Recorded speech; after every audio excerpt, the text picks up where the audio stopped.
Kejadian terburuk terjadi pada Matsunagi. Hingga di kelas, guru mengumumkan kematian Matsunagi dengan nada berduka. Anehnya, para siswa lain justru bersemangat mendengar kabar itu. Nakamura terkejut karena bagi dirinya, Matsunagi adalah cinta pandangan pertama. Nakamura pertama kali melihat Matsunagi di kereta yang sedang mendengarkan lagu favoritnya. Ia ingin menyapa, namun takut Matsunagi akan jijik padanya. Hari demi hari, Nakamura hanya bisa memperhatikan dari jauh. Saat Matsunagi meninggal, barulah Nakamura merasakan penyesalan mendalam. Ia sadar betapa besar perasaan yang selama ini ia pendam. Di jalan, Nakamura bertemu makhluk aneh yang awalnya ia kira halusinasi. Makhluk itu mengaku sebagai dewa cinta. Meski Nakamura mencoba mengabaikannya, sang dewa nawarin kesempatan menyelamatkan Matsunagi. Apa katamu? Duar! Nakamura dikirim kembali ke masa lalu, di mana Matsunagi masih hidup. Nakamura pun berteriak, di antara aku dan besi. Matsunagi pun selamat, meski agak terkejut karena maling besi. Nyaris ketiban besi. Setelah menyelamatkan Matsunagi, Nakamura mengajaknya makan bersama besok. Matsunagi terdiam, malu, namun akhirnya setuju. Setelah berhasil mengajak Matsunagi, Nakamura dikejutkan oleh ucapan sang makhluk. Bayaran atas permintaan itu adalah hidup Nakamura. Nakamura kaget dan marah karena merasa ditipu. Dia mulai berpikir bahwa makhluk ini bukan dewa cinta, melainkan setan. Tapi selama cinta pandangan pertamanya masih hidup, ia rela menanggung konsekuensi apapun. Esoknya, ia bertemu Matsunagi di atap sekolah, menikmati momen makan bersama yang terasa seperti keajaiban. Nakamura bertanya tentang hobi Matsunagi, dan tak disangka mereka memiliki kesukaan yang sama. Hal itu membuat Nakamura sadar ia benar-benar bertemu dengan soulmate-nya. Saat Matsunagi hendak mengajak Nakamura bermain, ada teman datang membawa pesan. Kisaki memanggilnya. Nakamura melihat ekspresi Matsunagi yang aneh, sehingga ia memutuskan untuk mengikutinya dari belakang. Nakamura tak menyangka Matsunagi ternyata sedang dibully oleh Kisaki. Matsunagi dibuat basah kuyup, lalu dipaksa minum whisky oleh Tatsuya. Dan jika Matsunagi menolak, jarinya akan dibakar. Tak punya pilihan lain, Matsunagi menuruti perintah itu, membuat Nakamura terkejut dan hatinya hancur melihat penderitaan orang yang ia cintai. Setelah insiden bully, Matsunagi mengaku bahwa ia sudah lama menjadi korban kelompok Kisaki yang meminta maaf karena memperlihatkan dirinya yang lemah. Tapi Nakamura justru menyalahkan dirinya sendiri, merasa gagal melindungi orang yang ia cintai. Di jalan, Nakamura sempat berpikir di saat sang dewa lagi nawarin, namun ia menolak, bertekad mencari jalan lain tanpa mengorbankan hidupnya. Sayangnya, bulian semakin parah, membuat Nakamura akhirnya menyerah dan meminta bantuan lagi. Diambil tuh 3 tahun 2 bulan. Nakamura kesal pada sang dewa. Matsunagi bingung melihatnya, bertanya-tanya dengan siapa Nakamura berbicara. Nakamura hanya tersenyum dan berkata agar Matsunagi tidak perlu khawatir. Kabar mengejutkan datang. Kisaki pindah sekolah karena orang tuanya. Meski masalah bullying mereda, Nakamura tetap dihantui oleh sisa hidupnya yang semakin pendek. Saat pulang bersama, hujan turun deras tanpa henti. Matsunagi mengajak Nakamura ke rumahnya. Ia terkejut sekaligus bahagia menerima undangan itu. Matsunagi pun memberi Nakamura roti sementara ia mengeringkan rambutnya.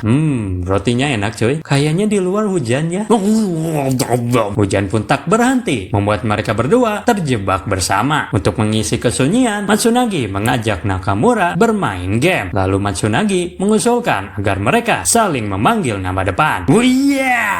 Keduanya pun terkejut. Nakamura buru-buru bersembunyi di balik pintu. Ayah Matsunagi bertanya apakah putrinya bersedia menjual tubuhnya demi lunasi hutang. Matsunagi menolak tegas. Namun, "Hei Jill, mau nyoba anak gua gak?" "Ayah, berisik anak setan." Nakamura kaget melihat kenyataan pahit tentang keluarga Matsunagi. Esoknya, Yuki mengajak saya pergi berkencan. Namun saya merasa tak punya uang. Yuki lalu meminta bantuan pada dewa cinta. Meski tahu bayaran itu adalah sisa sisa hidupnya. Mereka pun pergi ke konser dengan penuh semangat, dan Yuki pun melihat saya yang menangis, membuat Yuki terkejut melihatnya. Saat pulang, saya bercerita bahwa konser itu bukan hanya menyenangkan, tapi juga penuh makna. Ia merasakan cinta dari vokalis yang bernyanyi dengan sepenuh hati. Saat mulai membuka isi hatinya, bertanya apakah semua orang pernah berpikir untuk menyayanginya. Dia mengungkap ketakutannya tidak dianggap, tidak dicintai, bahkan tidak dianggap manusia. Dalam keputusasaan, saya berkata, mungkin lebih baik mati saja karena merasa tidak ada yang peduli. Yuki langsung memeluk saya dengan erat. Gak apa-apa, aku ada di sini. Esoknya, Yuki menunggu saya berjam-jam, namun ia tak kunjung datang. Gelisah, Yuki memutuskan pergi ke rumah saya. Cuar!